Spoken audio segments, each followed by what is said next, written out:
Dobar dan, poštovani gledaoci. Pratite specijalno izdanje emisije Znam da znaš. Naš gost je Janusz Bugajski, politički analitičar i viši saradnik Instituta Jamestown u Washingtonu. Mr. Bugajski, welcome to Podgorica. Thank you for asking me. Could we perhaps know the reason for your visit to Montenegro? I always like to visit Montenegro. I was in the region in Albania attending a conference, actually speaking at a conference on the 100th anniversary of US-Albanian relations. So I always take the opportunity to come up to Montenegro, one of my favorite countries in Europe, and to meet some friends, do some interviews, and to see what happens next, basically. Well, speaking about what is about to happen next, the situation in Montenegro is, as you can probably see, pretty chaotic at the moment. The government was toppled in a no-confidence vote. The president has asked for a shortening of the mandate of the parliament. The Constitutional Court is not functioning, thanks to Prime Minister Dritan Abazovic, who received a vote of no confidence, and his party, URA. The only functioning institution is the president, whose dismissal is sought by 41 members of the pro-Russian majority. How do you see the situation in Montenegro? Is Montenegro on the verge of, say, anarchy? That may be going too far, but I would say without a president, Montenegro doesn't really have a functioning government or a functioning institution that can keep the country together. And I think the president is right. I think after two governments and several years of uncertainty and deadlock and gridlock, I think it's time for the electorate, for the Montenegrin people, to vote again. It's not that early an election. I mean, Bulgaria, for instance, has had 3 elections in 1 year. I think it's time, I do believe it's time that the Montenegrins decide themselves who they want as a majority government. You may have a whole new coalition. People may have completely changed their minds, or at least partially changed their minds since the last election, given the performance or lack thereof of the current government. Well, how do you see the role of the West in Montenegro, especially the United States? And I am asking you because we saw just a few days before the attempt to constitute the majority from August 2020, Voice of America released a statement by the State Department citing an anonymous source that in 2016 and quote-unquote probably in 2018, the Democratic Front received funds from Russia. The United States has said that the Democratic Front is not their partner, but despite that, we have URA and the Democrats, i.e. Abazovic and Aleksa Bečić. They have accepted an alliance with this pro-Russian party. Are the United States playing, let's say, a double game?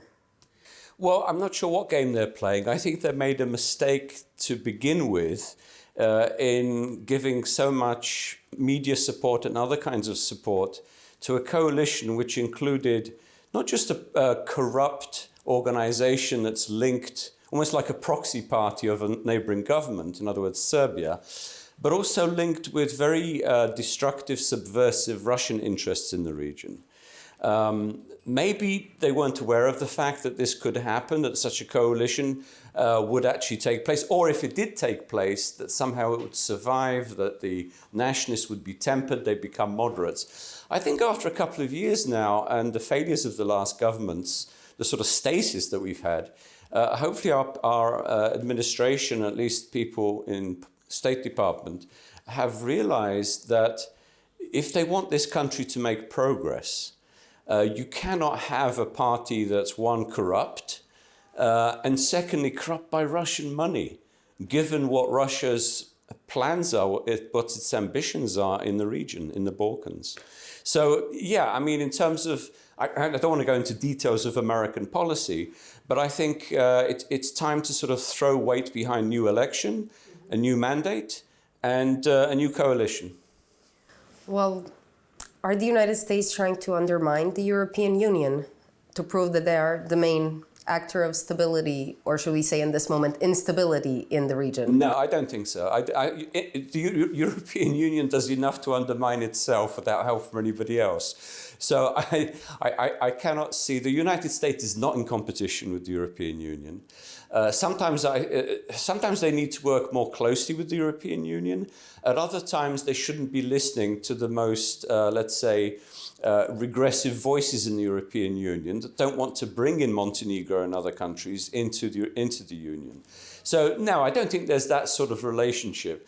I think part of the problem, when I look at the Balkans over the past few years, is that after the wars ended, part of the problem was that the United States disengaged too much. They thought the European Union would be able to handle all these problems. You know, the dispute between Kosovo and Serbia, the dispute within Bosnia, between Serbia and Montenegro, with Macedonia and Greece. Remember, it was Americans that were involved in that most intensively. So I think the mistake was to think that the European Union could resolve all the remaining problems in the region.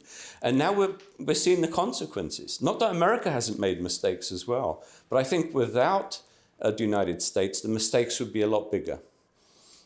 The reason I am asking you, because it does seem like the United States more or less support the main Russian player or proxy in the Balkans, Aleksandar Vučić.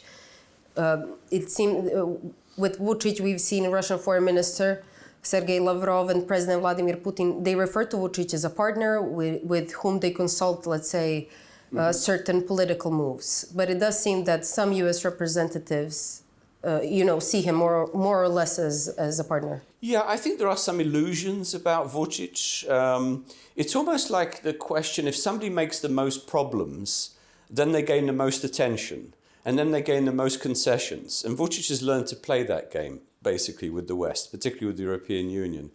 But I think that may be ending. There comes a time when you see that Vučić is such a, I'd say, subversive and destructive force in the region, particularly with his links with Russia, particularly with undermining stability in Kosovo, which he's been doing, undermining stability in Montenegro, working with Dodik to undermine stability in Bosnia, that he is a destructive force in the region. And we'll start applying basic pressures on him. In other words, it's not just carrots. There's a question of sticks as well that one can use. There's a lot that he's dependent on, including money from the West, money from the European Union, that can be cut, that can be embargoed, if he doesn't meet certain standards that he's supposed to. Why is it that Montenegro imposes sanctions on Russia for its genocide in Ukraine? And Vučić goes along basically and becomes almost like a spokesman for genocide for Putin. That's unacceptable. So hopefully we're learning our lesson that Vučić is playing games with us, that he's playing games with different institutions, and we start treating him for what he is, not what we would like him to be.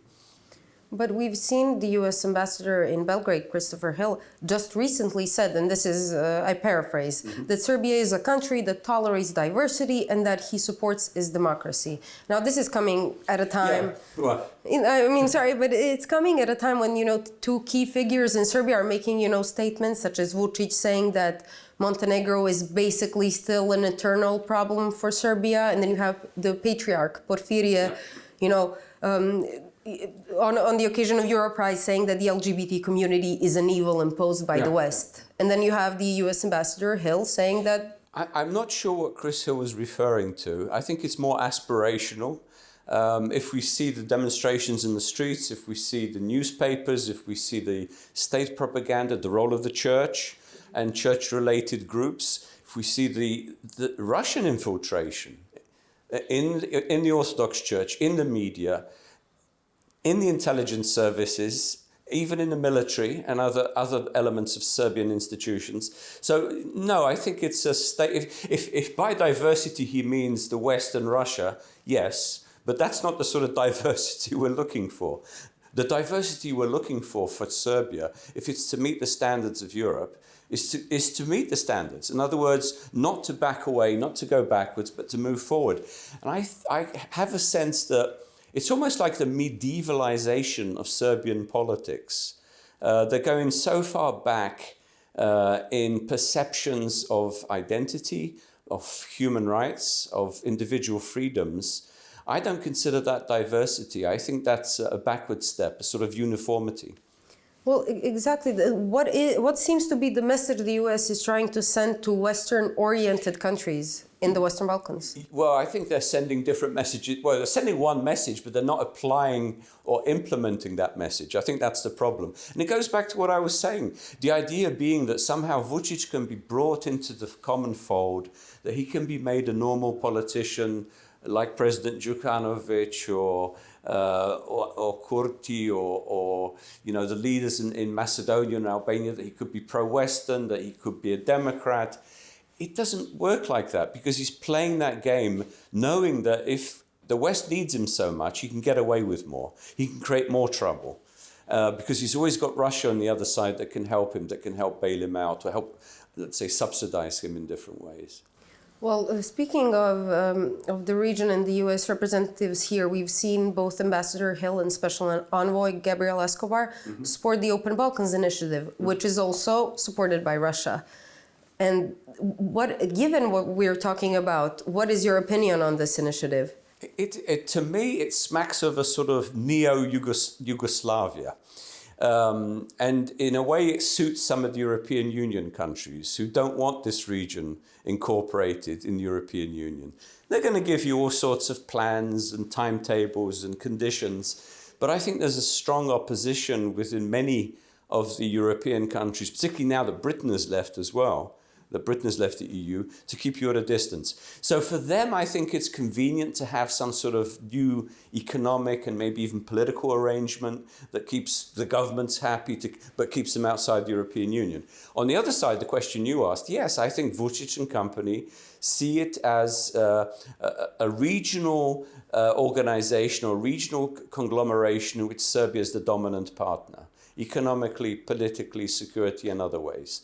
And where, of course, Russia benefits because it can inject its influence. Well, isn't that a contradiction? Isn't such support for Serbia, isn't that a contradictory message for the as I said, Western-oriented countries? It is a contradictory message, but the way it's couched, that it's some sort of beneficial economic arrangement. We already have the Central European Free Trade Association. We already have all sorts of agreements here that can be implemented. This is a small market. Trying to create it as some sort of separate area is, I think, the beginning of a step towards some sort of political organization that can be used and dominated by one power, through which Russia can exert increasing influence in the region. That's why Russia supports it. Anything that helps to build the Serbian world, it doesn't mean everybody has to be Serbian, but that they look up to Serbia as the senior partner, benefits Russia, because it helps to inject and spread their influence in the region. I do have another question regarding Montenegro and Prime Minister Dritan Abazović, who was voted out by a no-confidence vote. He is in Washington, D.C. And what is your take on his visit? I don't know if you followed. I haven't followed. I've been out of the country in the past few days, so I haven't followed closely. But look, there has been support for him in the past for various reasons, and I can understand why. He was seen as the great anti-corruption campaigner. He was seen as the great new young politician representing a new party after DPS had been in office for 30-odd years. He was pro-European, pro-Western values and so on. So I can understand that, but I think there was a certain naivety there, because that party on its own cannot govern, has to form coalitions. And unfortunately, we believe that their influence on the nationalists and the pro-church parties, the pro-Serbian Orthodox church parties, or even I would say pro-Russian parties, would influence them rather than the other way around. And we've seen, I don't know whether the Prime Minister, I don't like to judge him, whether he's naive or whether he was short-sighted or whether he's inexperienced, but I think he got led by his senior coalition parties into giving ground to Serbian nationalism, to undermining Montenegrin identity, to helping Russia gain revenge for the fact that they were unable to overthrow the Đukanović government through a coup d'etat in 2016. So he's become, in a way, I don't think it's necessarily deliberately, but in a way, inadvertently, a tool not only of Belgrade, but of Moscow. So when he's in Washington, I hope the message to him is, if you're going to form a government, do not form it with any parties that are linked with Russia, because this would be destabilizing for Montenegro and this would be destabilizing for the region. We knew even before the elections he would form a coalition with Kiev. Yeah, well, you can call it naivety, you can call it wishful thinking, you can call it trying, let's say, throwing out the baby with the bathwater. In other words, injecting a new force into the government, helping to inject a new force into the government, or supporting a new force in the government, which could actually undo all the good work that's been done in Montenegro over the past 30 years. I mean, you look at the progress that this country's made. I would say probably more than any country in the region. It avoided war. It took in refugees on a massive scale. It entered NATO. It recognized Kosovo. Eventually, it got rid of Russian influences, which were trying to control this country. So, you know, in all those ways, there have been major achievements, I would say. To try and inject some new element that can reverse that process, I think that's a huge mistake. And I do have a question for you. Do you think these, let's say, the support given to the new government in 2020, do you think that support and the U.S. representatives, are they in some way remnants of the Trump administration? I don't think it's necessarily much to do with any one administration. Although I would say with the Trump administration, they did want quick results. And they got one. You know, not everything was smoke and mirrors. They did get a result with the agreement between Macedonia, North Macedonia and Greece on the name through Wes Mitchell, the Assistant Secretary of State at the time, which I think was a great achievement. And that should be recognized. They also got North Macedonia into NATO, remember, which happened during that administration. So I wouldn't knock the Trump administration too much there. However, the Kosovo-Serbia dispute, I think they completely mishandled. They gave ground, I would say, to Vučić, making the argument that if they come to some economic agreement, then there'll be a political agreement. I'm sorry. There's no there's no economic agreements, no agreements, unless there's a basic political mutual recognition. That's the core of any relationship, that you recognize each other. How else can you cooperate? How else can you reciprocate? And the other mistake I think they made was to think that simply by supporting a party, which was a small party, URA, as you said, which is pro-European, anti-corruption, so on, that somehow Montenegro would be more quickly transformed into a country that qualifies for the European Union. So I think those are mistakes that they did make. I'm glad you mentioned the Serbia-Kosovo dispute, because I wanted to ask you, we've seen recently the agreement on the recognition of personal documents. Mm-hmm. Now, some have said this is a step towards the mutual recognition. Others have said this gives Serbia an excuse not to recognize Kosovo. What do you think about it? I don't think Vučić will recognize Kosovo. You look at his speech at the United Nations. They're the victims. Can you imagine Serbia comparing itself to Ukraine? Ukraine, which is suffering genocide, and the Serbian government, which conducted genocide in Bosnia and in Kosovo. It's almost it's beyond belief that, well, I suppose you could say Vučić was a propagandist for Milosevic, now he's a propagandist for Putin. But no, I think the strategy of Vučić is to try and delay this process as much as possible, to gain as many concessions as possible in other areas from the European Union, from the United States, to maintain that Russian support for preventing Kosovo entering into international institutions, and also at the same time to discourage the 5 European Union members that do not recognize Kosovo from recognizing Kosovo. Because I think that's a huge problem that's not talked about enough. There are 5 countries that still do not recognize Kosovo as a state. So these 5 countries are contributing to destabilizing the Balkans. And you mentioned the war in Ukraine, and how would you say, we've seen, recently with Putin seems to be losing, Russia seems to be losing in the East. Now, if we do see Putin's defeat, what could we expect for the Balkans? There's 2 things that could happen. Basically, if it's a Russian victory, in other words, if the Russians are able to carve up parts of Ukrainian territory, Donbass, Kherson, Zaporizhia, and keep Crimea, through these referenda, so-called fake referenda that they're conducting, what message would that send? That countries are entitled to take territory from neighbors, regardless of international law. They can do it by force, regardless of local resistance, and they'll be legitimized because we don't want to escalate to make a bigger war.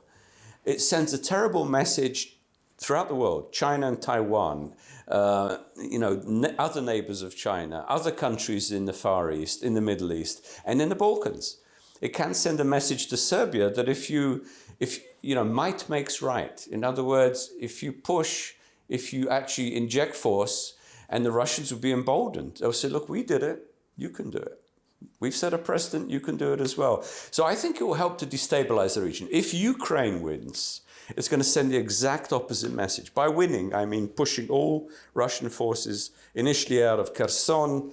They finish with Kharkiv, Kherson, Zaporizhia, and then Donbass. Crimea maybe comes later, maybe a little bit tougher. If they manage to do that, regain all their territory, show that Russia is a weak power, that it's based on this illusion, like communism was and the Soviet Union was, that it will last forever, which of course it didn't, because they're based on a lie. These systems, including the Russian Federation, is based on a big lie. And we've seen this in the performance of the military. I mean, the second military in the world is beaten by an army that's just been formed. I mean, it's pathetic. NATO could defeat the Russian conventional forces in a week. So it will display to the rest of the world that Russia is not only a weak power, but it doesn't have and shouldn't warrant the respect and influence that it claims. And thirdly, I would say, even more importantly, war crimes will be punished, war reparations will be made. You cannot with impunity murder and rape your way through a neighboring country, which is what the Russian army is doing. And it will send a strong message to the Balkans that borders are sacrosanct. You cannot change borders. Especially given, the statement by Patriarch Porfirie saying that, borders can be changed, and even recently he said that. And I would like to ask you about the still keeping with Russia. Is the partial mobilization an admission of defeat? Yes, it's an admission of defeat for sure. It's an admission of desperation, I would say. By the way, it's not partial.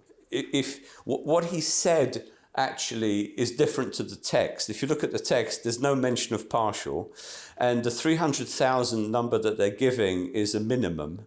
They're trying to raise as many people as possible. You know what they're doing? They're going to schools and high schools, universities and workplaces, particularly in the ethnic republics, and basically kidnapping people to send them to training and then to the front.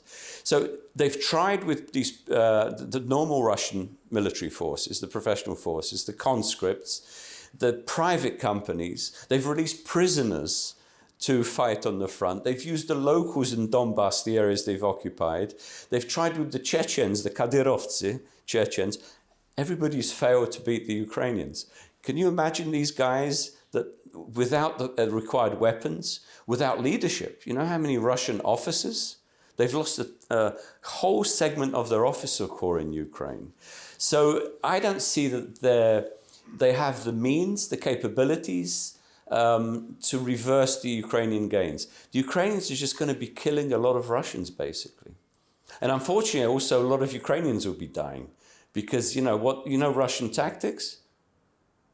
You bomb civilians. You remember this in Yugoslavia, anti-civilian war, which is what the Belgrade forces, the Serbian forces waged in Bosnia and Kosovo, particularly in Bosnia. Do you think it's dangerous when we see, church leaders especially call Montenegro Little Ukraine? Well, if they mean it in a negative way, like the Russians refer to Ukraine, bad. But if they mean it, it could turn into a positive way. Ukraine is going to be one of the most important countries in Europe over the coming years. After the defeat of the Russian army, Ukraine is going to be, let's say, it's going to be the most professional and experienced force. NATO is going to learn military tactics from Ukraine, how to defeat a conventional force on your own territory. It's a whole new ballgame, this. Ukrainians are going to get, this is what everybody I think is thinking now, it needs as much reconstruction assistance as possible. Poland is going to be working incredibly closely with Ukraine. There's this very close alliance that's been formed. The Baltic states are going to be involved, Romania, other Central European countries. I think the sort of pivot of security in Europe is moving eastwards, and Ukraine is going to be one of the key countries in that region. So to answer your question, if the Patriarch is talking about Ukraine, I wouldn't call it little Ukraine, it's going to be big Ukraine. Well, given everything we talked about, isn't it dangerous for U.S. officials in the region to support the same initiatives and the same people that Russia does support? Well, let's put it this way. One can learn lessons from one's mistakes. And let's hope that that's the case now. Maybe that's the case why Bazovich is in Washington. Maybe now that elections are on the horizon, the US is going to support a new mandate, new election. And as we said earlier, that there'll be more pressure to eliminate Russian influence in the region. And one of the ways to eliminate Russian influence is to undercut the role of Vučić as a regional destabilizer, which unfortunately he is. Well, I thank you for your time, Mr. Bugajski. Thank you. Thank you for asking. It's been a pleasure. My pleasure. Pratili ste posebno izdanje emisije Znam da znaš. Hvala na pažnji i ostanite uz program Gradske televizije.